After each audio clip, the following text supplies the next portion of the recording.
dakilang Diyos at Panginoon. Tunay ngang ika'y walang katulad, tunay ngang ika'y di nagbabago. Mabuting Diyos na sa amin nagmamahal. Kay buti-buti mo, Panginoon, sa lahat ng oras.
ikaw lamang.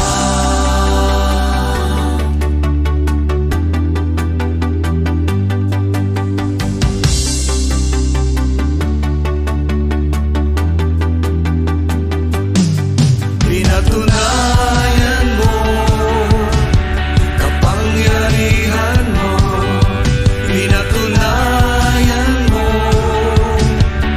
ang pag-ibig mo, pinatunayan mo sa buong mundo.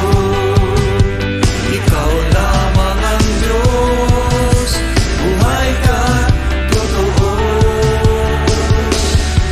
Pinatunayan mo kapangyarihan mo, pinatunayan mo ang pag-ibig mo, pinatunayan mo sa buong mundo. Ikaw lamang ang Diyos, buhay ka, totoo.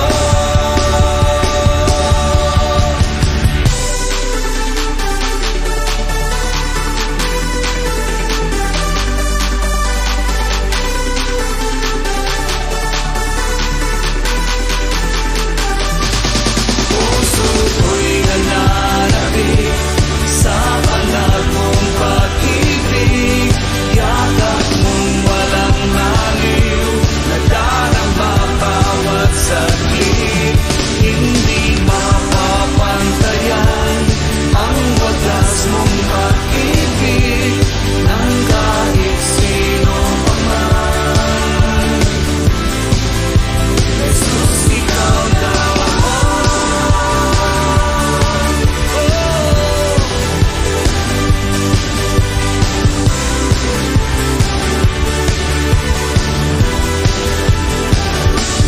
hindi mapapantayan ang wagas mong pag-ibig ng kahit sino pa man. Jesus, ikaw lamang. Jesus, ikaw lamang. Jesus, ikaw lamang.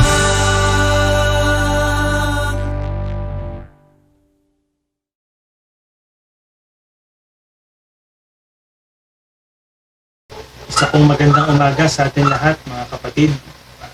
Isang mapagpalang araw po sa ating lahat. Kamusta po kayo? Ngayon po ay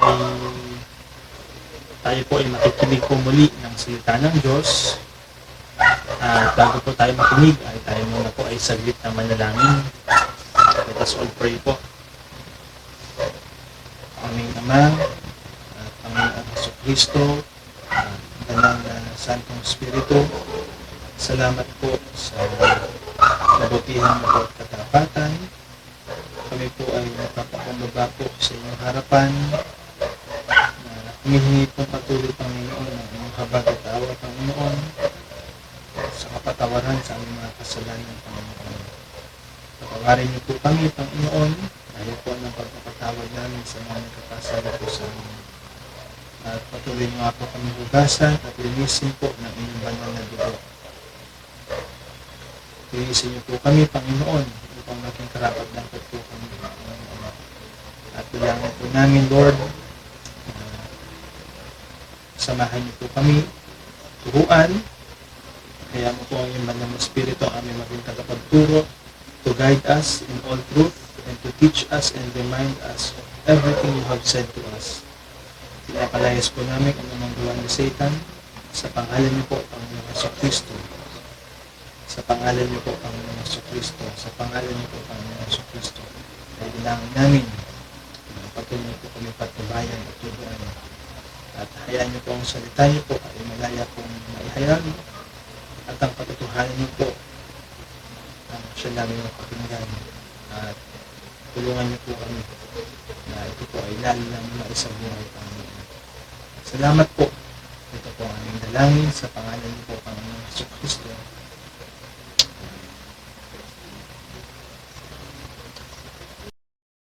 Buksan po natin ang ating pong pag-aaralan sa John chapter 15 verses 18 to 25. Basahin ko po sa wikang Tagalog. Kung napupuot sa inyo ang sanlibutan, alalahanin ninyong ako muna ang kinapupuotan nito bago kayo. Kung kayo'y taga-sanlibutan, kayo'y mamamahalin ito bilang kanya.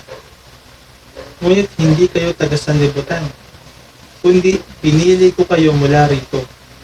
Kaya napupuot sa inyo ang sanlibutan. Alalahanin ninyo ang sinasabi kong ito.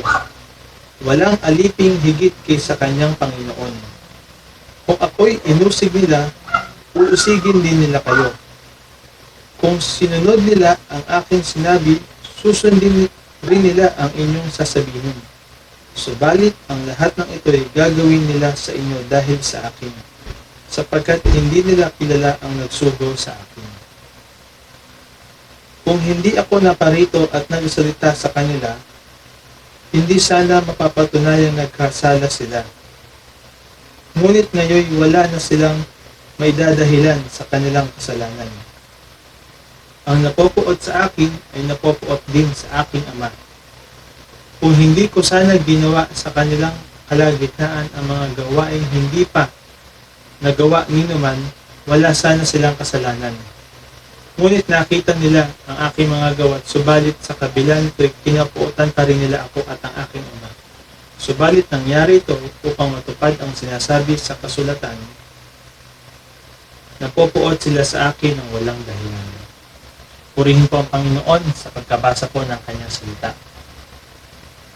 Isa po sa mga katotohanan or isa po sa mga daranasin po ng mga alagad or disipulo or ng mga Kristiyano ay ang mundo po ay kapopuotan po tayo. Kaya po ang title po ng mensahe po ng Panginoon sa araw po na ito is The Marks of a True Disciple. Ano po ba yung mga tanda ng isang tunay na alagad o disipulo ng Panginoon? Once we say disciple, it means a follower or a learner. So, ito po ay tagasunod or alagad po ng Panginoon. At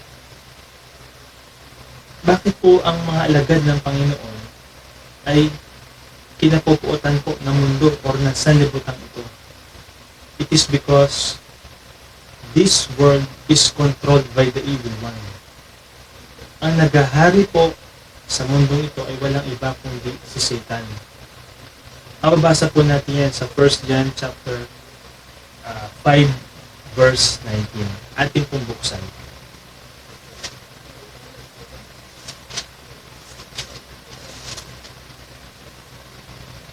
Alam nating tayo'y sa Diyos, kahit na ang buong sanlibutan ay nasa kapangyarihan ng dyablo. Sa 1 John 5 verse 19 po sa wikang Ingles ay sinabi po na we know that we are the children of God and this world is controlled by the evil one. So meron pong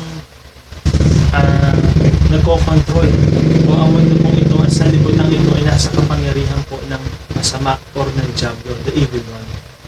At alam po naman natin na sa simula pa ang dyablo ay galit po sa katotohanan. Galit po siya sa Panginoon. Galit po siya sa liwanag. Kaya po tayong mga tagasunod ng ating Panginoong Jesucristo ay kinapupuotan din po niya.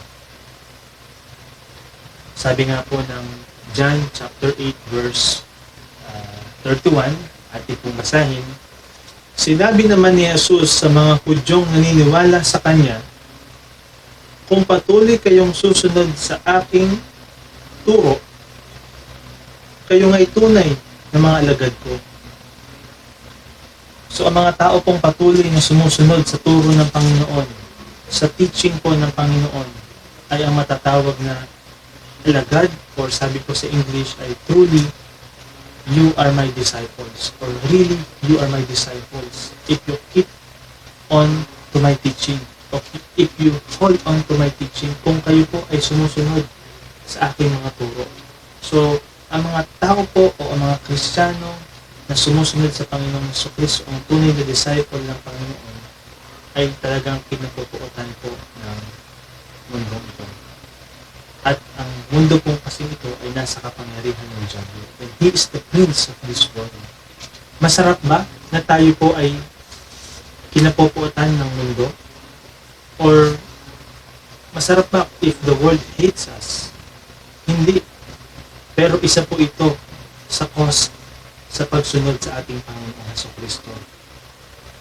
Sabi nga po ng Panginoon sa John chapter 16 verse 33, I have told you these things because in this world you will have tribulation. But take heart or be of good cheer because I have overcome it. I am on top of it. So ibig sabihin po nun na sa mundong ito ay magkakameron po talaga tayo ng mga tribulations or trouble. Actually, nung tinignan ko po sa Tagalog, yung meaning po ng tribulation or trouble ay mas madali po nating maunawaan. Pero mas mabigat po pakinggan. Sabi po sa Tagalog na definition ng tribulation or trouble, masaklap na karanasan, tiisin, malaking paghihirap, pagdurusa, kasakitan, malaking pagsubok, dusa, malubhang sigalot, malaking hirap. Kung titignan po natin yung mga definition po na ito, ay mas naunawaan po natin at mas nakikita po natin na mas magbigat po ang ibig sabihin po ng tribulation. Bilang tagasunod po ng Panginoong Jesucristo, we will experience or in this world, we will have tribulation or trouble. But sabi nga po ng Panginoon, but take heart or take courage or be of good cheer. Sabi po sa King James, because I have overcome the world or I am on top of it. Na-overcome ko siya. Nasa taas ako nito ng mga tribulations na ito na daranasan nyo. Napagtagumpayan ko ito. Na sinasabi ng Panginoon ang mga mabibigat na pagsubok, ang mga tiisin, ang mga paghihirap na sinasabi po sa definition po ng Tagalog, ang masaklap na karanasan ay pinagtagumpayan ng ating Panginoong Jesucristo.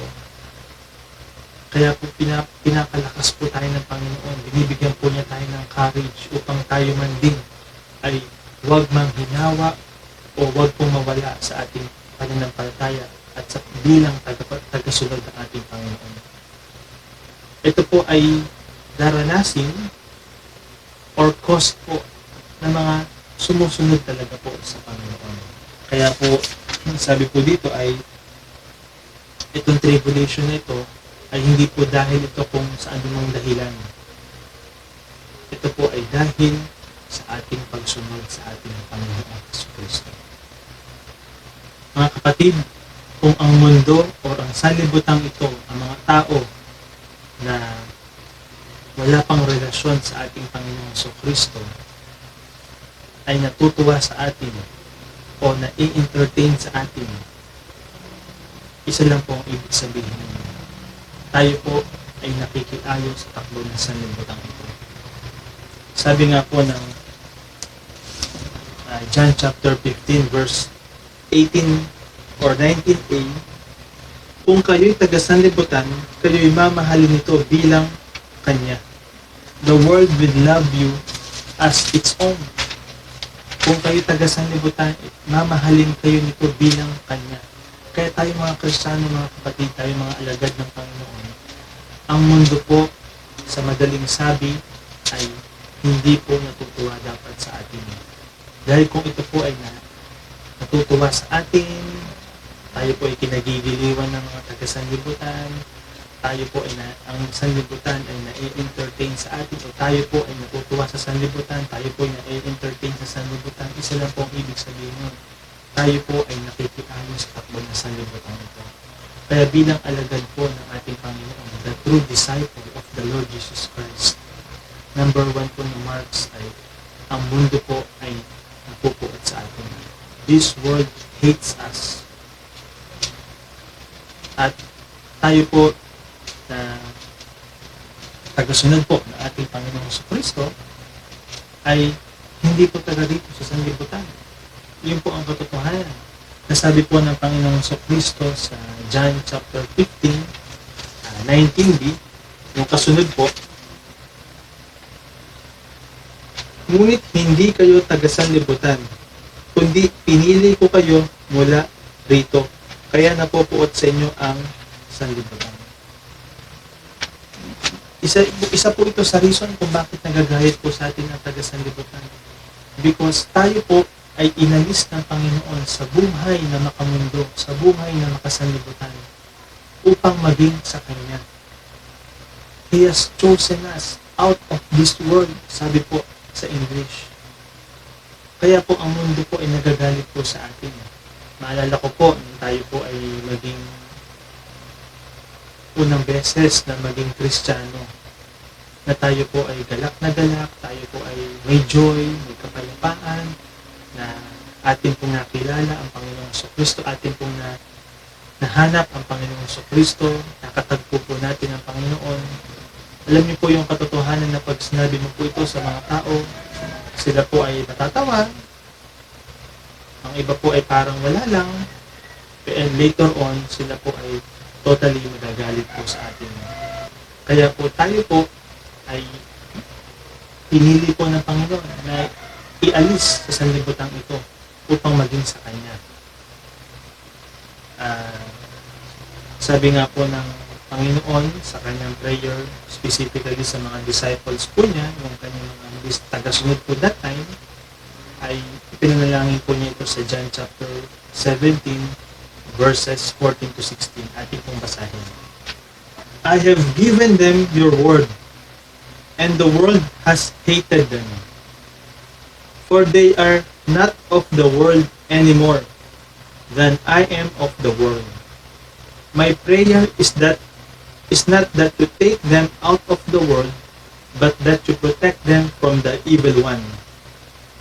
They are not of the world, even as I am not of it. Napakaganda pong panalangin po ito ng Panginoong Kristo bago po siya arestuhin o kuhanin po ng Romano po, ng sundalo. Dito po natin makikita na ito po ay panalangin po ng Panginoong Kristo sa Ama, na pinapanalangin po niya yung kanya po mga disipulo o mga tagasunod.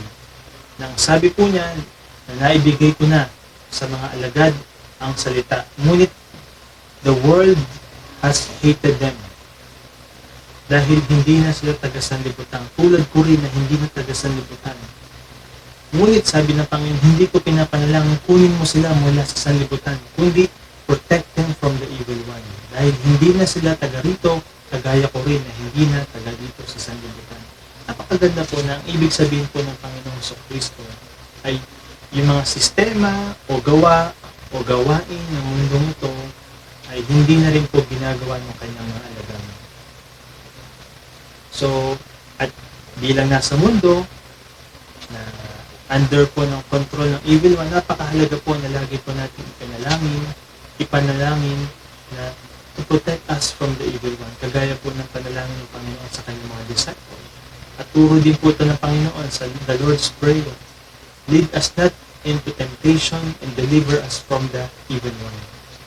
So there's an evil one na maaaring mag-tempt at maaari po na magdala sa atin sa gawain ng sanlibutan. So, dito po natin makikita na ang tunay po talagang alagad ng Panginoong Kristo ay hindi na po taga dito sa sanlibutan. So, ang ibig sabihin po nun ay hindi na po natutuwa, hindi na po nakikiayon, hindi na po gumagawa as much as possible ng bagay ng mga makasanlibutan. Hindi na po friends of this world. So, mamaya po ay hindi na po friends of this world. Ang tunay po na alagad o tagasunod po ng ating Panginoong Kristo ay hindi na po natutuwa o hindi na po nagiging masaya sa takbo o sa sistema ng sanlibutan ito. They are not friends of this world, kagaya po na sinasabi po ni James. Kundi po tayo po ay hindi na po masaya. Hindi po tayo natutuwa sa mga nakikita po natin. Dapat ganun po ang ating pong nararanasan. same na ang mundo po naman ay namumuhi o napupuot o tayo po ay hated ng sanlibutan ito. Dahil we are not friends in this world or we are not friends of this world. Na sabi nga po ni James, ni Santiago sa James chapter 4 verse 4, ating pong basahin.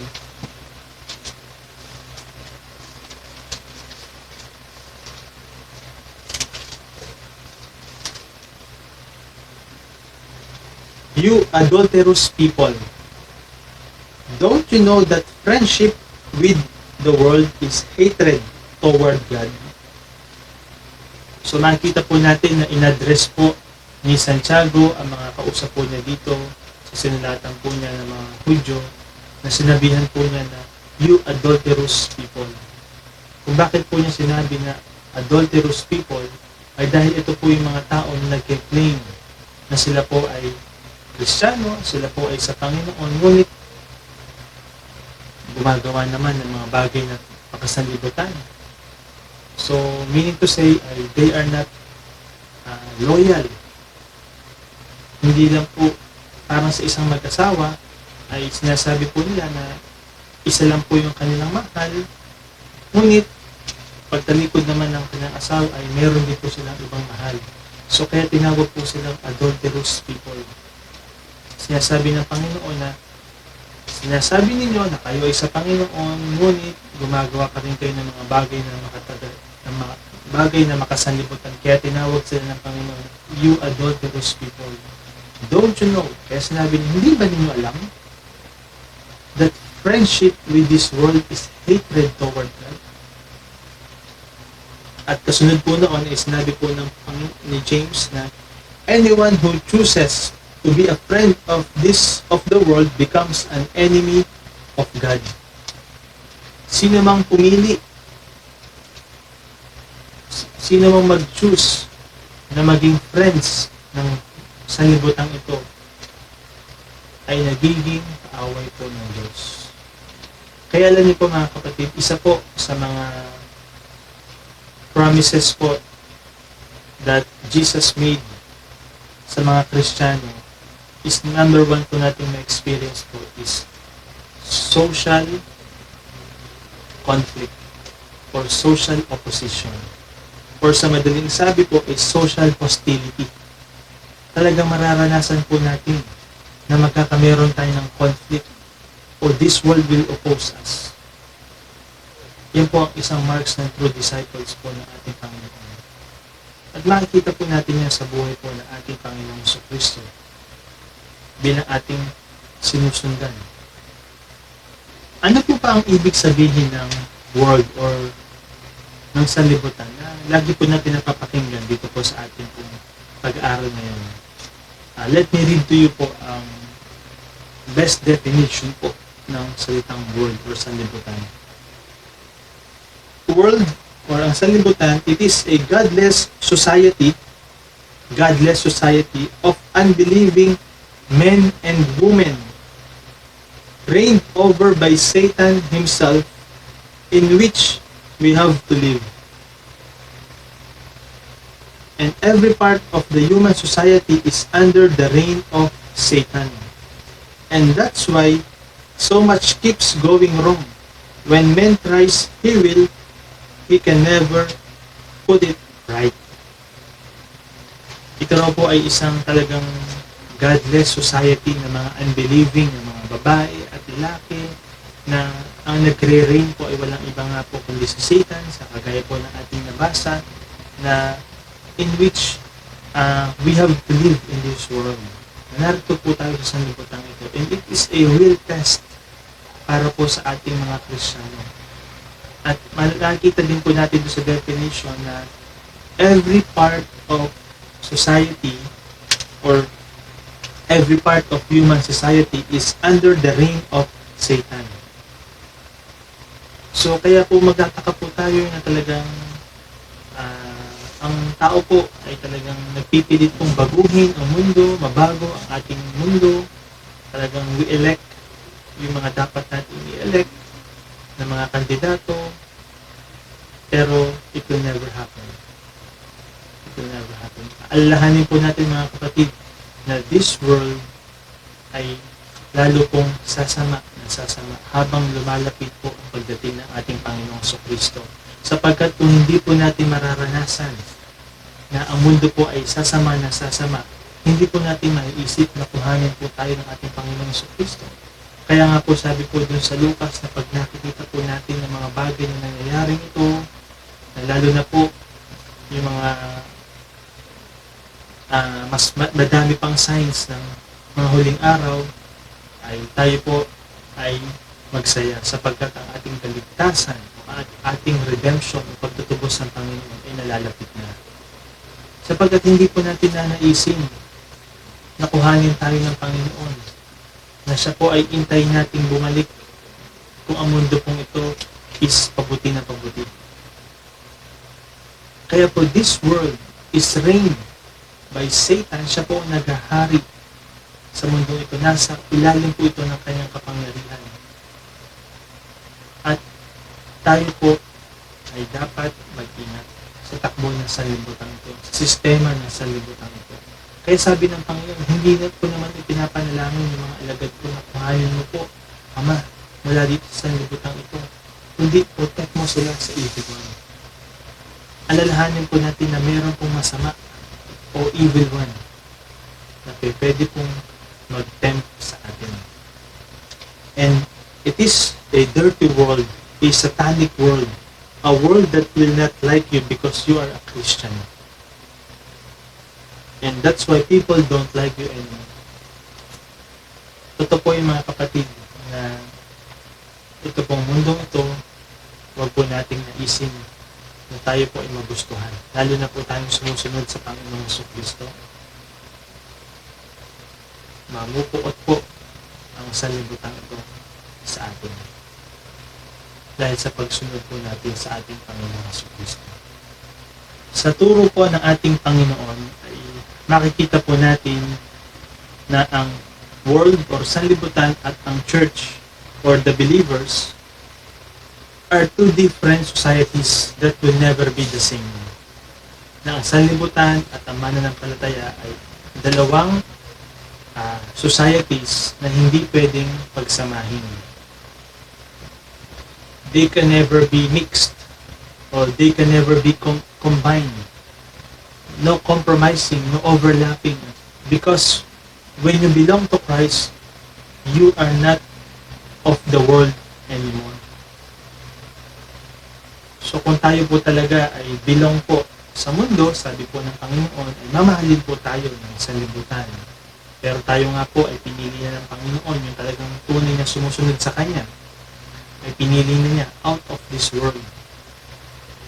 Ay tayo po ay sa Panginoon na. Hindi na tayo sa sanlibutan ito. Kaya dapat, hindi na po natin ginagawa ang mga bagay na nakasanlibutan. At ano po ba yung mga bagay niya na madalas po natin marinig? Ito po ay alam na po natin, maraming beses na po natin ito napakinggan na sinasabi po ng Panginoon sa 1 John chapter 2 verse 15 to 17. Pero atin pong saglit na basahin. Huwag ninyong ibigin ang sanlibutan o ang mga bagay na nasa sanlibutan. So ang sistema na sanlibutan ito at ang mga bagay na meron sa sanlibutan ito na maaaring mag-cause sa atin ng kasalanan na tinutukoy po ng verse ko na ito. Ang umiibig sa sanlibutan ay hindi umiibig sa Ama. Ang lahat ng nasa sanlibutan, ano po ba yon? Ang pagdanasa ng laman, ang pagdanasa ng mga mata, at ang pagmamalaki sa buhay na ito ay hindi nagmumula sa Ama, kundi sa sanlibutan. So, ang mga bagay daw po na narito, yung mga nagkokos sa atin ng kasalanan, yung mga pagdanasa ng ating laman, pagdanasa ng ating mga mata, at yung ating daw pong pagmamataas sa buhay na ito ay hindi po nanggaling sa Diyos, kundi sa sanlibutan ito. Walang iba kundi kay Satan. At ang mga sabi po ng Panginoon dito sa kadugsong, mawawala ang sanlibutan ito at ang lahat ng bagay na pinagnanasaan ng mga tao. Ngunit, ang mga sumusunod sa kalooban ng Diyos ay mabubuhay magpakilan paman. Amen. Maging encouragement po ito sa atin mga kapatid. Sinasabi po ng ating Panginoon na ang umiibig sa Ama ay hindi po gumagawa ng bagay na sa sanlibutan ito. Yung binanggit po ni John de Bedavel. At sinabi nga po dito ng Panginoon na mawawala ang sanlibutan at ang lahat ng bagay na pinagnanasaan ng mga tao. So lahat ito ay temporary lang. So we enjoy in this world for a while, pero ano naman po ang resulta sa ating walang hanggang buhay, kundi eternal suffering sa hell. Yun po ang nakakalungkot. Pero ang mga tao daw po, sabi po ng Panginoon, ngunit ang mga sumusunod sa kalooban ng Diyos ay mabubuhay magpakilan paman. Lagi po natin tatandaan mga kapatid na ang mundo o ang sistema ng mundong ito na controlled by the evil one is kaaway po ng Diyos. At sino man ang makipagkaibigan o makisang-ayon sa gawain ng sanlibutan ito, nakikisaya, nakiki-entertain sa gawain ng sanlibutan ito, becomes an enemy of God. At ang isa po yan sa mga pinatunayan po ni Satan na kaya niya ibigay sa iyo ang kayamanan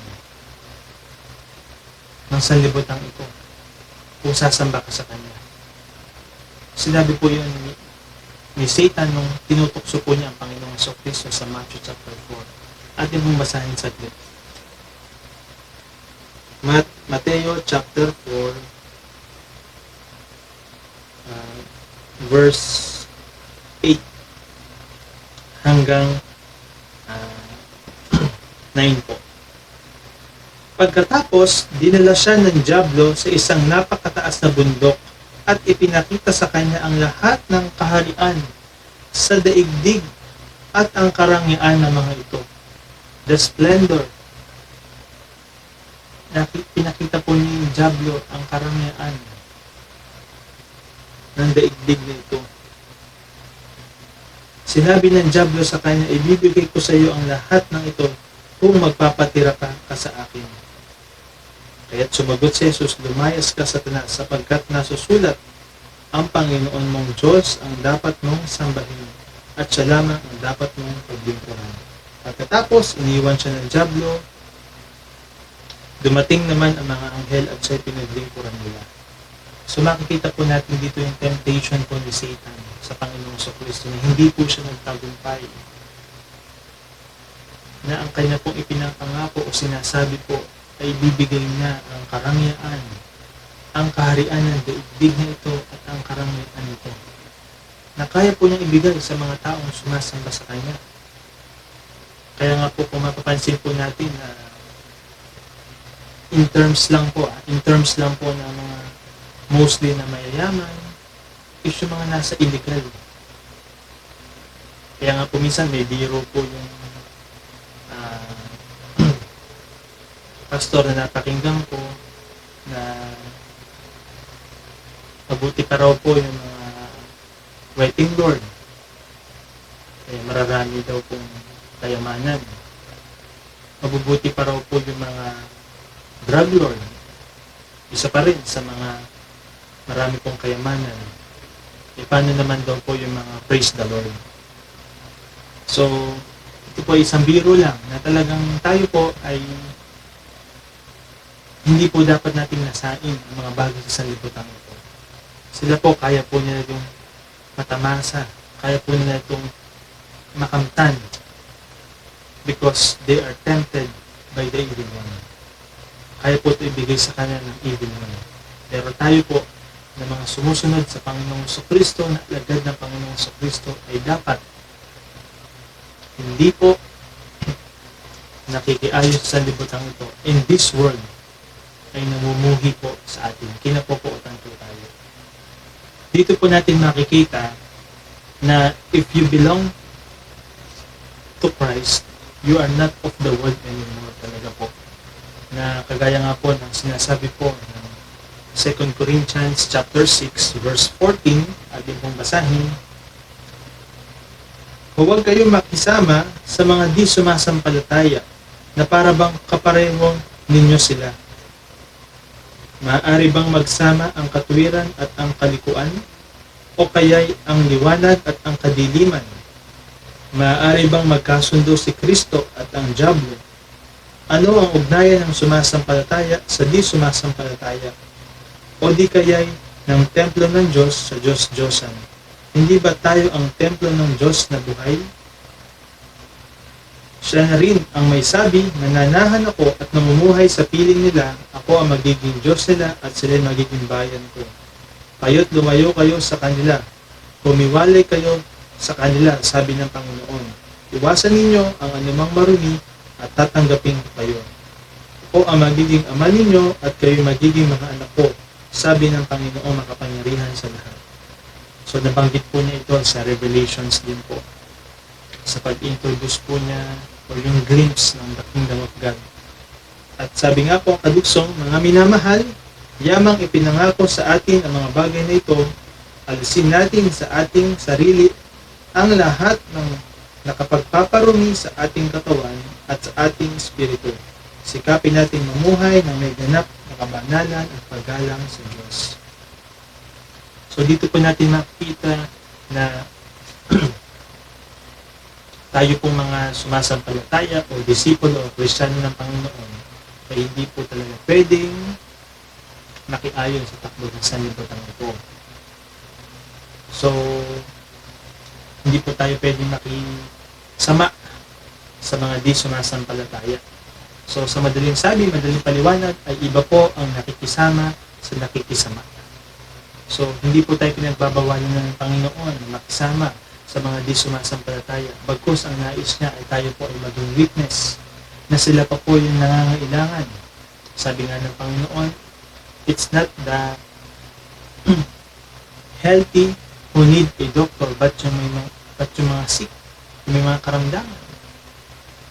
So, doon po natin makikita na ang Panginoon ay may purpose na ang mga tao po na di sumasampalataya o ang mga tao pa na walang relasyon sa Diyos ay maakay niya into repentance o mapagbalik loob niya sa Diyos.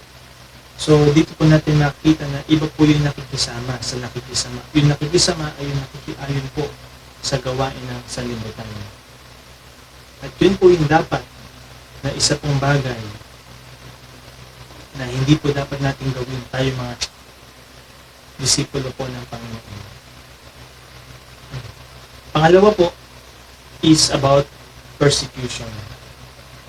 Nabasa po natin sa binasa natin kanina na passage sa John chapter 18, John 15:18 to 25 is yung sinabi ng Panginoon, no servant is greater than his master. If they persecuted me, they will persecute you also. So ang persecution po mga kapatid ay bahagi po ng ating buhay bilang isang tagasunod ng Panginoon. Dahil kung tayo po ay tagasunod ng Panginoon, ang mundong ito ay magagalit sa atin, mapupuot sa atin, at pangalawa, tayo po ay ipe-persecute. Kaya sabi nga po ng Panginoon, ay mapalad kayo kapag kayo ay inaalimuran ng tao at pinagbibitaan ng lahat ng uri ng kasamaan. When people exclude you, sabi po ng Panginoon. But sabi po ng Panginoon, rejoice and be glad, for great is your reward in heaven. Na ganyan din ang ginawa ng mga tao sa mga propetang nasa inyo. Na mapala daw tayo pag tayo pinipersecute. Bakit? Kasi tayo po ay nagiging tunay na tagasunod ng ating Panginoon sa Kristo. Kung tayo po ay hindi pinipersecute, ay isa lang pong ibig sabihin. Kung ang mundo rin po ay hindi po napupuot sa atin, ay isa lang ibig sabihin. Baka tayo po ay nakikiayon sa takbo na sa libutan ito. Ganyan po naging buhay ng Panginoon. Kaya sabi ng Panginoon, if they obeyed my teaching, they will obey yours also. So, ibig sabihin, yung mga taong sumampalataya sa Kanya, yung sumusunod sa Kanya, at kayong mga alagad ko, susundin din nila dahil sumunod sila sa akin. At kayo mga alagad po, susundin nila. Pero yung mga tao na hindi sumasampalataya o naniniwala sa akin ay ipe-persecute ko. Yung konteksto po ng no servant is greater than his master ay ibig sabihin po nun ay kung yung ating Panginoon nga po, Panginoong Kristo ay na-persecute, ay tayo rin po na kanyang mga alipin. Pangatlo po is yung sinabi po ng Panginoon na sa John chapter 15, balikan po natin. Verse 22. If I had not come and spoken to them, they would not be guilty of sin. Now, however, they have no excuse for their sin. He who hates me hates my Father as well. If I had not done among them what no one else did, they would not be guilty of sin. Alam niyo po mga kapatid, it really strikes my heart nung mabasa ko po ito na sinabi po ng Panginoon, if I had not come and spoken to them, they would not be guilty of sin. Ngayon, wala silang excuse pagdating sa kasalanan. Sapagkat ginawa ko na yung mga bagay na wala pang ibang makakagawa, pero ayaw pa rin nilang maniwala. Now, they are guilty of sin. Alam niyo po mga kapatid, if we will not speak the truth sa mga tao, if we will not teach the truth sa mga tao, this world will not be guilty of sin. Sapagkat paano po malalaman ng tao ang katotohanan? Paano po malalaman ng tao ang mga bagay na hindi po kalooban ng Panginoon kung hindi po natin sasabihin? Maaaring ang dating nga sa kanila ay natural, normal lang yan. You can come as you are sa Panginoon. Pero kapatid, ang Panginoong Kristo po ay maalala po natin yung kinorek po niya yung Samaritan woman, na yung pag-correct niya ay nag-lead naman sa pagsisisi at marami pong taong naakay sa Panginoon. Dahil inungkat niya yung ginagawa po niya hindi maganda. Mga kapatid ko, ang purpose po natin sa pagsasabi natin ng katotohanan na ang tao ay upang magsisi at magbalik loob sa Diyos at maligtas. Kapatid, that's what God wants.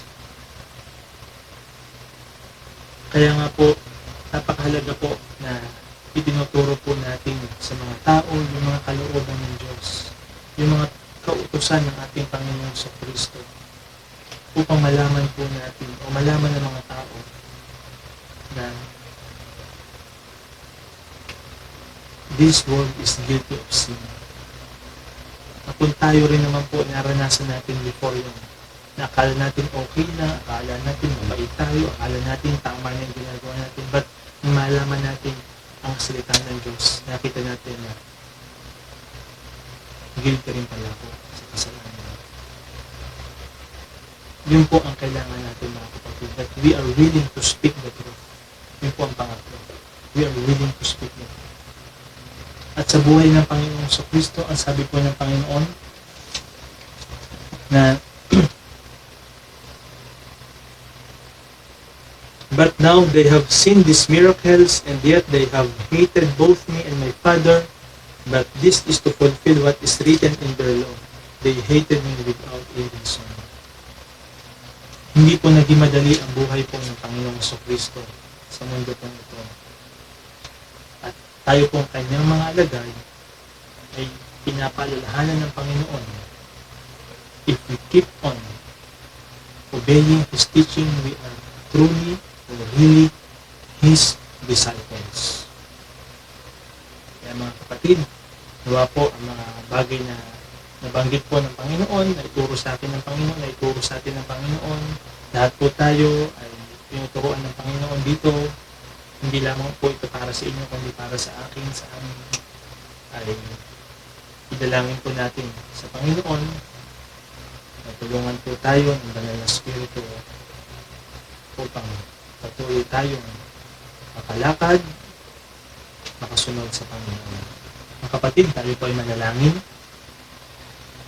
Panginoon, namin Diyos na buhay, salamat po, Panginoon Kristo at Banal na Espiritu sa inyo pong pagtuturo sa amin ng mga katotohanan na amin pong dinaranas o daranasin pa sa mundo ito, Panginoon, bilang mga taga-sunod niyo po.